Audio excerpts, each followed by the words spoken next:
औज़ुबिल्लाहिमिनश्शैतानिर्रजीम बिस्मिल्लाहिर्रहमानिर्रहीम अस्सलामुअलैकुम वरहमतुल्लाहि वबरकातुहू। Welcome to our channel Desert Rose Akis. Today we are going to discuss our another topic, which one is analysis of phrases and clauses. ठीक है, आज हम discuss करने जा रहे हैं कि हम फ्रेजेस और क्लासेस के दरमियान डिफरेंस कैसे कर सकते हैं। मीन्स के अगर हमें कोई सेंटेंस दिया जाता है फ्रेज और क्लासेस का, या कोई भी फ्रेज और क्लास हमें दिया जाता है, तो हमें उसमें डिफरेंस देखना है कि अब इसमें क्लॉज कौन सा है और इसमें फ्रेज कौन सा है।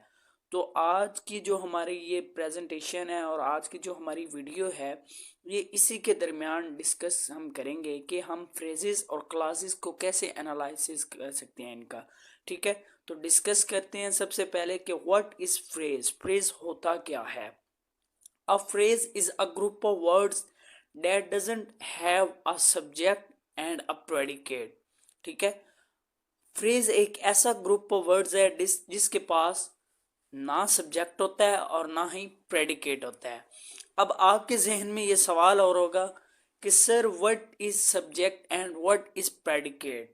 ठीक है, सिंपल सी बात है। सब्जेक्ट आप उर्दू में कह लें तो सब्जेक्ट उस चीज को कहते हैं जो काम कर रहा हो। ठीक है, like Ali is working, Ali काम कर रहा है। ठीक है, अब इसमें अली क्या है हमारे पास, वो काम करने वाला है, तो अली हमारे पास क्या बन गया, सब्जेक्ट। ठीक है, अब प्रेडिकेट क्या होता है। प्रेडिकेट मिसाल के तौर पे मैं आपको एग्जांपल देता हूँ, Rizwan is playing a cricket. ठीक है, अब इसमें सब्जेक्ट हमारे पास क्या है, रिजवान हमारे पास सब्जेक्ट है क्योंकि रिजवान क्रिकेट खेल रहा है। अब रिजवान जो है वो हमारे पास सब्जेक्ट है, इज प्लेइंग अ क्रिकेट, ये सारा जो फिक्र है ये हमारे पास प्रेडिकेट है। मीन्स के आप ये कह लें कि जो सब्जेक्ट होता है वो काम करने वाला होता है, और जो आगे उसका स्ट्रक्चर होता है, जो आगे मीनिंग एक मीनिंगफुल सेंस दे रहा होता है, उसको हम प्रेडिकेट कहते हैं। ठीक है, मैं वंस अगेन बोल रहा हूँ कि मिसाल के तौर पे Rizwan is playing a cricket, इसमें जो रिजवान है वो हमारे पास सब्जेक्ट है, इज प्लेइंग अ क्रिकेट, ये हमारे पास जो अगला सेंटेंस है पूरा, ये हमारे पास क्या है, ये हमारे पास प्रेडिकेट है। ठीक है, उसके बाद इसमें है a phrase can't stand alone and doesn't express a complete thought. जो फ्रेज होता है ये कभी भी अकेला नहीं खड़ा हो सकता। ठीक है, मीन्स कि कभी भी अकेला ये सेंटेंस कंप्लीट नहीं कर सकता, मतलब कि ये कंप्लीट मीनिंग नहीं दे सकता, कंप्लीट एक आइडिया नहीं दे सकता, कंप्लीट एक सेंस नहीं दे सकता। ठीक है, it doesn't express a complete thought, और ना ही ये एक कंप्लीट थॉट दे सकता है। जैसे कि मैंने आपको ऑलरेडी बताया कि जो फ्रेज होता है वो एक कंप्लीट मीनिंग नहीं दे सकता, एक कंप्लीट सेंस नहीं दे सकता, एक कंप्लीट उसका जो आइडिया है वो नहीं दे सकता। ठीक है, एग्जाम्पल से आपको क्लियर हो जाएगा। Like was working yesterday is a phrase, verb phrase. ठीक है, अब यहां पे देखें, phrases are typically use to build a sentence, modify parts of the sentence or to provide more information। Phrases जो होते हैं वो बेसिकली सेंटेंस को बिल्डअप करने के लिए, आप ये कह लें कि उसको मॉडिफाई करने के लिए, उसके मीनिंग्स को मॉडिफाई करने के लिए, उसको मोर इंफॉर्मेशन प्रोवाइड करने के लिए फ्रेज इस्तेमाल होते हैं। ठीक है, उसके बाद है हमारे पास काइंड्स ऑफ फ्रेजेस। सबसे पहले हमारे पास है noun phrase, a noun and the words that modify the noun such as an article and adjectives। अब नाउन फ्रेज क्या होता है, नाउन फ्रेज वो वर्ड्स होते हैं जो मॉडिफाई करते हैं नाउन को, और क्या उनके पास क्या होता है, such as an article and adjectives. Example से आप लोग को क्लियर हो जाएगा। I want a good gift for Christmas, यहाँ पे गुड या ब्यूटीफुल गिफ्ट कर लें आप, ये मिस हो गया यहाँ पे। आई want a beautiful gift for Christmas. ठीक है, अब ये एक्चुअली जो हमारे पास फ्रेज है। ठीक है, अब देखिए इस तरह नाउन फ्रेज है, क्योंकि जो फ्रेज होता है वो सिंपल जस्ट सेंटेंस को मॉडिफाई करने के लिए, सेंटेंस को इंफॉर्मेशन मजीद देने के लिए इस्तेमाल होता है, लेकिन ये हमारे पास नाउन फ्रेज है। ठीक है, ये हमारे एक कंप्लीट सेंस दे रहा है। आई want a beautiful gift for Christmas. ठीक है, अब इसमें देखें आई वॉन्ट आ क्या है हमारे पास, आर्टिकल आ गया। ब्यूटीफुल यहाँ पे गिफ्ट, ब्यूटीफुल गिफ्ट क्या होगा, यहाँ पे एडजेक्टिव आ गया।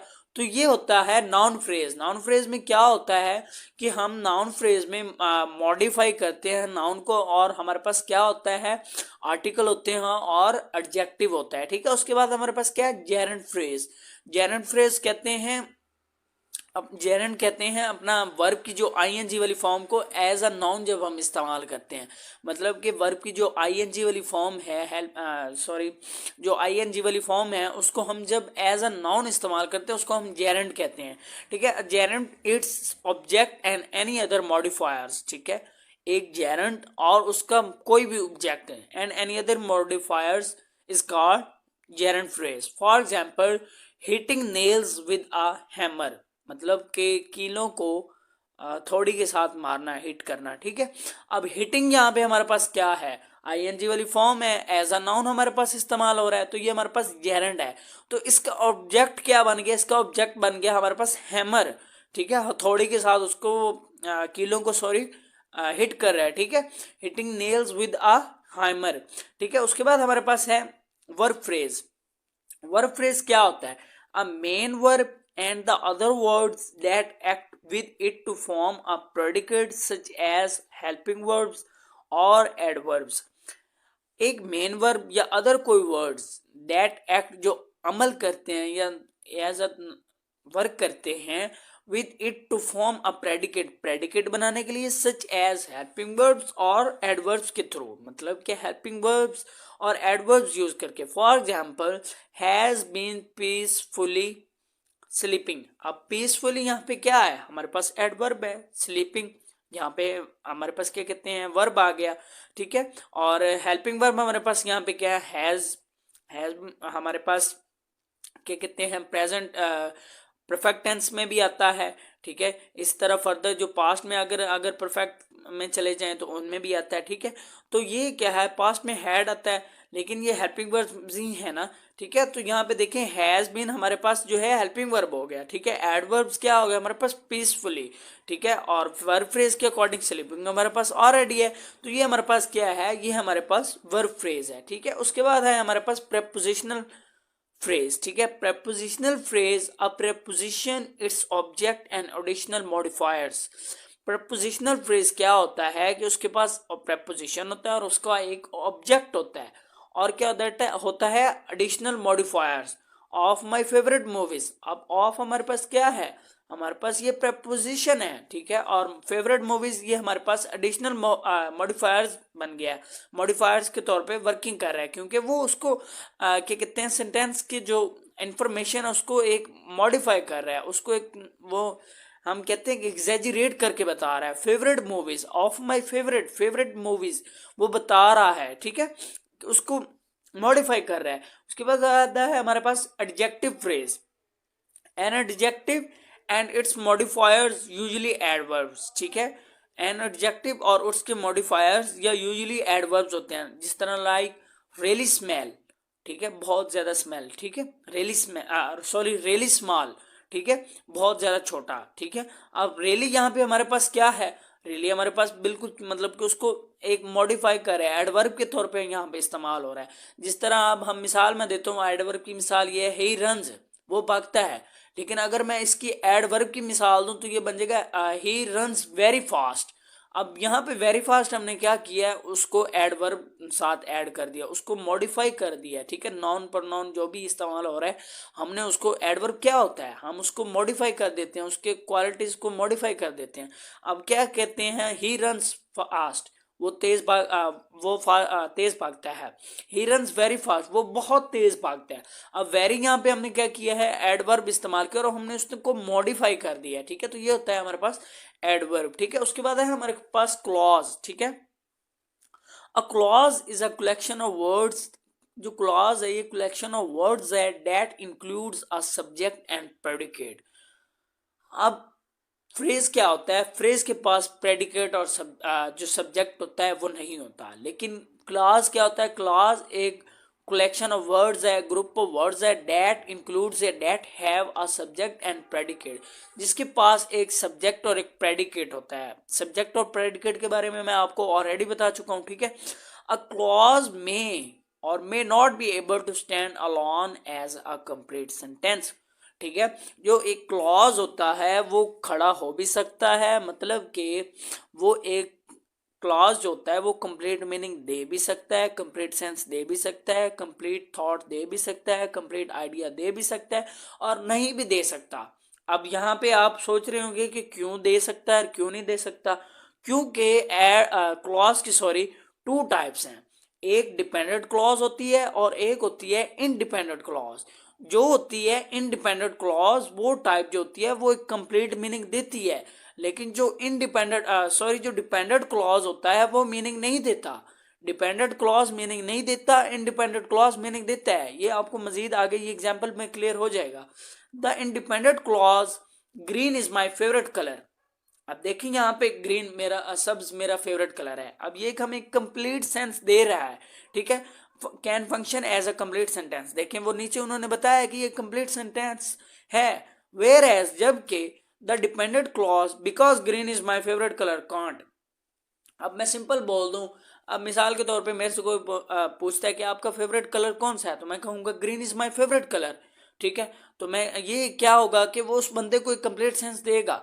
अब मिसाल के तौर पे कोई बंदा मुझे कहता है जी आपका फेवरेट कलर कौन सा है, मैं कहूँगा because green is my favourite colour, क्योंकि जो सब्ज है वो मेरा फेवरेट कलर है। अब ये तो कोई एक सेंस ना बनी कि उसने पहले पूछा है कि आपको पसंद कौन सा कलर है, तो आप आगे से ये कह रहे हैं because green is my favourite colour. No, it's wrong. ये एक कंप्लीट सेंस नहीं दे रहा, ये एक डिपेंडेंट क्लॉज है। जब तक अगर मिसाल के तौर पे मैं ये कंप्लीट फिक्र लिख देता हूँ कि green is my favourite colour because green is my favourite colour. अब मिसाल है एक, ये मैं एक सेंटेंस बना रहा हूँ, ठीक है। अब इस तरह एक हमें एक सेंस दे रहा है, लेकिन अगर मैं सिंपल यही कर देता हूँ because green is my favourite colour, ये तो हमें कोई नहीं सेंस दे रहा। तो ये हमारे पास डिपेंडेंट क्लॉज और इंडिपेंडेंट क्लॉज में थोड़ा बहुत डिफरेंस था, मजीद आगे मैं आपको बता देता हूँ, ठीक है। Kinds of clauses, basically there are two kinds of clauses, dependent clause और इंडिपेंडेंट क्लॉज। सबसे पहले हम डिस्कस करते हैं dependent clause. Dependent clause expresses incomplete thoughts and can't stand by itself, ठीक है। डिपेंडेंट क्लॉज जो होता है वो हमें एक्सप्रेस करता है, जाहिर करता है इनकम्प्लीट थॉट्स को, मतलब कि इनकम्प्लीट सेंस को, इनकम्प्लीट मीनिंग को, इनकम्प्लीट थॉट्स को, इनकम्प्लीट आइडियाज को, मतलब कि एक कंप्लीट सेंस नहीं देता, हमें एक कंप्लीट मीनिंग नहीं देता। And can't stand by itself, मतलब कि अकेला खड़ा नहीं हो सकता। एक कंप्लीट सेंस जब नहीं दे सकता तो वो अकेला एक सेंटेंस कैसे खड़ा हो सकता है। Needs an independent clause to complete it, जाहिर सी बात है। जिस तरह हम कहते हैं एक वर्ड है डिपेंडेंट और इंडिपेंडेंट, मैं अक्सर हम कहते हैं ना यार वो बंदा तो फलाने बंदे पे डिपेंडेंट है, मतलब कि उसके ऊपर वो डिपेंड है, वो अकेला नहीं रह सकता। तो इसी तरह जो डिपेंडेंट क्लॉज होता है वो भी इंडिपेंडेंट क्लॉज के ऊपर डिपेंडेंट होता है, वो उसके बगैर नहीं रह सकता, ठीक है। Dependent clause is also known as subordinate clause. ये बहुत इंपॉर्टेंट चीज है, ये याद रखिएगा। डिपेंडेंट क्लॉज को सब ऑर्डिनेट क्लॉज भी कहते हैं। For example, I don't like December because it is always too cold. जो दिसंबर है मैं इसे लाइक नहीं करता, पसंद नहीं करता, बिकॉज ये बहुत ठंडा है, ये ठंडा होता है, हमेशा ठंडा होता है, ठीक है। अब ये है हमारे पास डिपेंडेंट क्लॉज, ठीक है। उसके बाद है हमारे पास क्या कहते हैं independent clause. Independent clause expresses, जाहिर करता है a thought and can stand alone, ठीक है। लेकिन जो इंडिपेंडेंट क्लॉज होता है वो हमें एक कंप्लीट थॉट दे रहा होता है, एक कंप्लीट सेंस दे रहा होता है, जिस तरह ये लास्ट फिक्रे में था। अब यहाँ पे मैं लिख देता जी because it is always too cold, मतलब कि पीछे आई डोंट लाइक दिसंबर, ये तो एक डिपेंडेंट क्लॉज है ना, सॉरी इंडिपेंडेंट। लेकिन अगर आगे मैं because it is always too cold मैं अकेला लिख देता हूँ, सेंटेंस बना देता हूँ because it is always too cold, तो ये क्या, क्योंकि वो जी हमेशा ठंडा रहता है, ये ठंडा होता है, ठीक है। तो ये तो कोई सेंस नहीं दे रहा, तो ये हमारे पास क्या बन रहा था, ये डिपेंडेंट क्लॉज बन रहा था। लेकिन ये देखें आगे हमारे पास इंडिपेंडेंट क्लॉज कैसे है। मिसाल के तौर पे Aslam killed a snake, for example Aslam killed a snake. अब इसमें देखें, अच्छा अब यहाँ से भी मैं आपको बता देता हूँ सब्जेक्ट और प्रेडिकेट के बारे में। असलम किल्ड अ स्नेक, अब ये हमें एक कंप्लीट सेंस दे रहा है, ये हमारे पास इंडिपेंडेंट क्लॉज है, ठीक है, क्योंकि हमें ये कंप्लीट सेंस दे रहा है, हमें एक कंप्लीट थॉट दे रहा है, हमें एक कंप्लीट आइडिया दे रहा है, हमें एक कंप्लीट मीनिंग दे रहा है, और ये अकेला भी खड़ा हो सकता है क्योंकि ये एक कंप्लीट मीनिंग दे रहा है। Aslam killed a snake, Aslam ने सांप मारा। अब ये देखें यहीं पे आपको मैं दूसरा भी यहाँ पे अगेन बता रहा हूँ सब्जेक्ट और प्रेडिकेट के बारे में। अब यहाँ पे असलम ने सांप मारा, ठीक है, इसका उर्दू फिक्रा यही बनता है, तर्जमा यही बनता है ना, असलम ने सांप मारा। अब यहाँ पे असलम क्या है, असलम यहाँ पे हमारे पास क्या कहते हैं, सब्जेक्ट है, किड अ स्नेक। ये आप मिसाल के तौर पे असलम है ना, इसको आप अंडरलाइन करें, that is subject and killed a snake that is predicate. मतलब कि किल्ड स्नेक को अलग करें, ये हमारे पास प्रेडिकेट बनता है, और अगर असलम को अकेला देखें तो ये हमारे पास सब्जेक्ट बनता है। यही फर्क है सब्जेक्ट और प्रेडिकेट में, ठीक है। और मैंने डिपेंडेंट क्लॉज और इंडिपेंडेंट क्लॉज आपको ऑलरेडी क्लियर कर दिया। तो चलते हैं नेक्स्ट, क्लॉज एंड फ्रेज। अब इसमें हम क्या डिस्कस करने जा रहे हैं, अब हम इसमें डिस्कशन करने जा रहे हैं कि हम क्लॉज और फ्रेज को कैसे उनके दरमियान डिफरेंस कर सकते हैं। How do you tell the difference between a clause and a phrase? It is actually pretty simple, ये बिल्कुल सिंपल है। A clause includes both a subject and predicate. जैसे मैंने ऊपर बताया कि एक क्लॉज के पास क्या होता है, क्लॉज के पास सब्जेक्ट भी होता है और प्रेडिकेट होता है, जबकि पास फ्रेज के पास क्या होता है, फ्रेज के पास सब्जेक्ट भी नहीं होता, प्रेडिकेट भी नहीं होता। A phrase is missing a subject and predicate, so if you can't find a subject और predicate in a group of words, you are dealing with a phrase not a clause. मिसाल के तौर पे एक फिक्रा है, उसमें सब्जेक्ट और predicate नहीं है, तो इट्स मीन आपके क्या कर रहे हैं, आप वो क्लॉज देख रहे हैं, आप वो फ्रेज नहीं देख रहे। हम मजीद आपके एग्जाम्पल में देखते हैं। Example, 10 sleepy sheep is a group of words but doesn't include a verb, but it doesn't mean have a predicate. Without a predicate, this group of must be a phrase. अब देखें यहाँ पे इनके पास क्या है, वर्ब भी नहीं है, which means it doesn't have a predicate. अगर इनके पास प्रेडिकेट नहीं है, जिस तरह मैंने पीछे बताया है आपको कि असलम जो हमारे पास था वो हमारे पास सब्जेक्ट था, किल्ड असनेक हमारे पास एक पूरा प्रेडिकेट बन रहा था। अब देखें 10 sleepy sheep is a group of words but doesn't include a verb, इनके पास वर्ब नहीं है, which means it doesn't have a predicate, it's mean इनके पास प्रेडिकेट नहीं है, तो इट्स मीन ये क्या हुआ, ये हमारे पास क्लॉज हुआ, ठीक है, क्योंकि हमारे पास यहाँ पे प्रेडिकेट नहीं है, ठीक है। This group of words must be a phrase. The children loved, ठीक है। अब आगे वाली एग्जांपल है, ठीक है, द चिल्ड्रन लव्ड, बच्चे हंसे, ठीक है। अब यहाँ पे वो क्वेश्चन कर रहा है क्लॉज और फ्रेज, आगे उसने आंसर बता दिया, लेकिन अगर आप आंसर पे 1 मिनट ना देखें, आप अपना एक दफ़ा क्या कहते हैं जहन को समझाएं कि ये वाकई यार मैं देखूं तो सही ये कैसे फ्रेज है और कैसे क्लॉज है। देखें नीचे रीजन भी बताया गया, this group of words has both a subject and predicate. Subject हमारे पास क्या है, द चिल्ड्रन, बच्चे, एंड द प्रेडिकेट हमारे पास क्या है, लव्ड, हंसा। अब हमारे पास क्या है, हमारे पास यहाँ पे सब्जेक्ट भी आ गया, हमारे पास प्रेडिकेट भी आ गया, तो इट्स मीन ये हमारे पास क्या है, ये हमारे पास क्लॉज है। It is an independent clause and could stand alone as a complete sentence. ये हमारे पास एक इंडिपेंडेंट क्लॉज है क्योंकि हमें एक कंप्लीट सेंस दे रहा है, हमें एक कंप्लीट मीनिंग दे रहा है, हमें एक कंप्लीट क्या कहते हैं थॉट दे रहा है, हमें एक कंप्लीट आइडिया दे रहा है, ठीक है। तो ये था हमारा आज का लेक्चर। मैं आई होप आपको पसंद आया होगा हमारा लेक्चर। तो आपसे मेरी रिक्वेस्ट है कि काइंडली आप हमारे चैनल को सब्सक्राइब करें। मैं उम्मीद करता हूँ आपको मेरी ये वीडियो बहुत पसंद आई होगी। अगर आपको ये वीडियो पसंद आई है तो हमारे चैनल को सब्सक्राइब कर दें और लाइक कमेंट शेयर करना मत भूलें। मिलते हैं इंशाल्लाह नेक्स्ट वीडियो में। अल्लाह निगहबान।